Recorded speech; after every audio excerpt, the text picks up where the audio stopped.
Untuk berbuka hari ni, apa kata kita buat ayam masak sos. Lepas dah 3 hari berpuasa, kita tak share lagi resipi ayam untuk berbuka. Untuk hari ni, resipi ayam yang paling simple untuk korang. Barang-barang ni pun tak susah. Campak.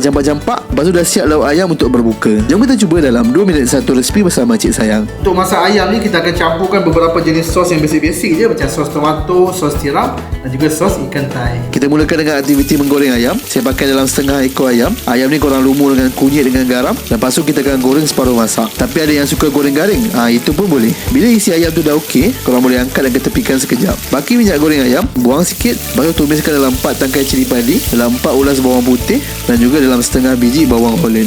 Kita nak stir fry semua bahan-bahan ni sampai dia layu sikit. Lepas tu kita masukkan 1 sudu serbuk kari daging dan sambung masak serbuk kari tu sebelum korang boleh masukkan air. Jadi nak buat kuah kita punya masakan ayam. Lepas tu kita masukkan sos, macam 2 sudu sos tomato, 2 sudu sos tiram dan juga dalam 2 sudu sos ikan tai. Gaul-gaulkan semua sos tu dengan bawang tadi. Kalau rasa tak cukup air, korang tambah je, ikut banyak mana kuah yang korang suka.